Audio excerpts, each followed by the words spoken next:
ವಿರುದ್ಧವೂ ಪ್ರತಿಭಟನೆ ಅಲ್ಲ. ಈ ಪ್ರತಿಭಟನೆ ನನ್ನ ಆತ್ಮದ ಒಳಗಿಂದ, ನನ್ನ ಮನಸ್ಸಿನಿಂದ ಬಂದಂತಹ ಪ್ರತಿಭಟನೆ.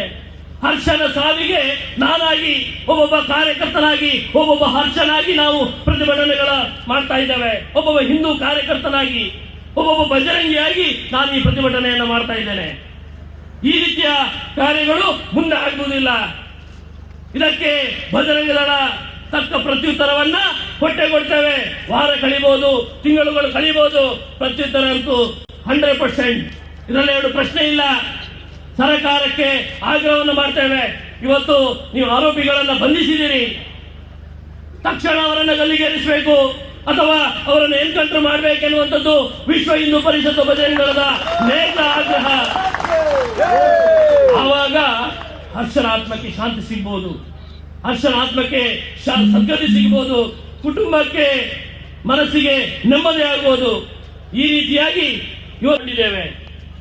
ಆದರೆ ನಾವೆಲ್ಲ ಕೂಡ ಹರ್ಷಂದಿರಾಗಿ ಈ ದೇಶದಲ್ಲಿ ಕೆಲಸವನ್ನ ಮಾಡುವಂತಹ, ಈ ಧರ್ಮಕ್ಕೋಸ್ಕರ ಕೆಲಸವನ್ನು ಮಾಡುವಂತಹ, ಯಾವುದೇ ಮಾನಸಿಕ ಸ್ಥೈರ್ಯ ಕುಗ್ಗಿಸುವಂತ ಕೆಲಸ ನಿಮ್ಮಿಂದ ಆಗದು ಎನ್ನುವಂತ ಉತ್ತರವನ್ನ ಇವತ್ತು ಇಡೀ ರಾಜ್ಯದಲ್ಲಿ ಲಕ್ಷಾಂತರ ಕಾರ್ಯಕರ್ತರು ಸೇರಿ ಉತ್ತರವನ್ನ ಕೊಟ್ಟಿದ್ದಾರೆ.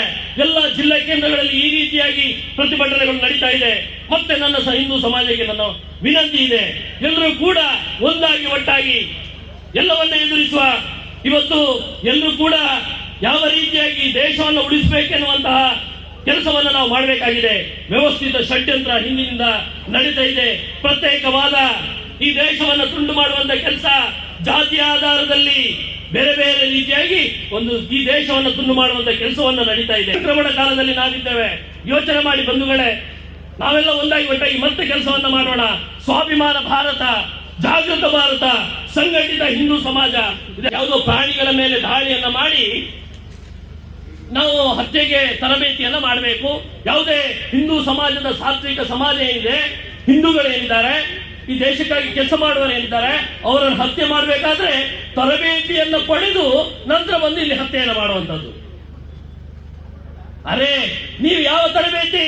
ಭದ್ರಕೋಟೆ ಜೈಲಿನೊಳಗಿದ್ದಂತಹ ನಮ್ಮ ಹಿಂದೂ ವೀರ ಕೇವಲ ಚಮಚದಲ್ಲಿ ನಿಮ್ಮ ಜಿಹಾದಿಯನ್ನ ಯಾವ ರೀತಿಯಾಗಿ ಖುಷಿ ಹಾಕಿದ್ದಾರೆ ಒಮ್ಮೆ ನೆನಪಾಡ್ಕೊಳ್ಳಿ. ಜೈಲಿನೊಳಗಿದ್ದು ಕೇವಲ ಚಮಚದಲ್ಲಿ. ನಮಗೆ ತಲ್ವಾರ್ ಬೇಡ.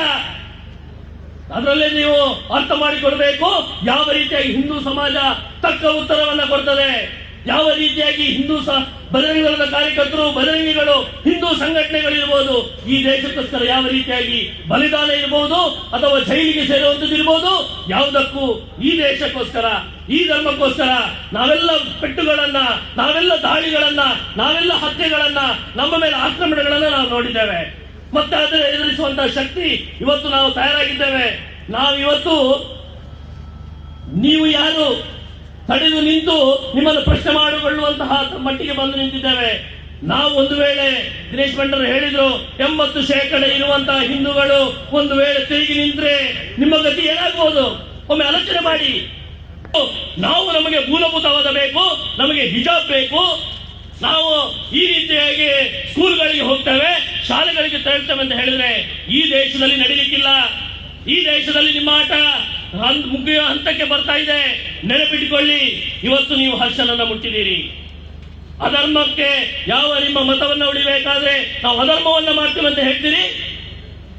ನಮ್ಮ ಕೃಷ್ಣ, ನಮ್ಮ ಭಗವದ್ಗೀತೆಯಲ್ಲಿ ಕೃಷ್ಣ ಹೇಳಿದ್ದಾರೆ, ನಮಗೆ ನಮ್ಮ ಆರಾಧ್ಯ ದೈವ ಕೃಷ್ಣ ಹೇಳಿದ್ದಾರೆ, ಯಾವ ಅಧರ್ಮವನ್ನ ಮಾಡ್ತಾರೆ, ಯಾರು ಅಧರ್ಮವನ್ನ ಮಾಡ್ತಾರೆ ಅದಕ್ಕೆ ಅಧರ್ಮದಿಂದಲೇ ಉತ್ತರವನ್ನು ಕೊಡಬೇಕು.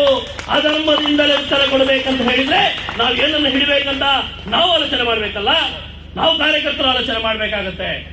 ಇವತ್ತು ವಿಶ್ವ ಹಿಂದೂ ಪರಿಷತ್ತು ಬಜರಂಗ ದಳದ ನೇತೃತ್ವದಲ್ಲಿ ಇಡೀ ರಾಜ್ಯದಲ್ಲಿ, ನಿಮ್ಗೆ ಗೊತ್ತಿರಬಹುದು, ಪಕ್ಕದ ತಮಿಳುನಾಡಿನಲ್ಲಿ, ಆಂಧ್ರ ಪ್ರದೇಶದಲ್ಲಿ ಇವತ್ತು ಅತ್ಯಂತ ಹಿರಿಯ ಅಭಿನೇತ್ರಿ ರವೀನಾ ಟಂಡನ್ ಹರ್ಷನ ಬಗ್ಗೆ ಟ್ವೀಟ್ ಅನ್ನು ಮಾಡಿದ್ದಾರೆ. ಒಬ್ಬ ರಾಷ್ಟ್ರೀಯತೆ ಯುವಕರನ್ನು ಹತ್ಯೆ ಮಾಡಿದ್ದು ನನಗೆ ತುಂಬಾ ದುಃಖ ಆಗ್ತಾ ಇದೆ.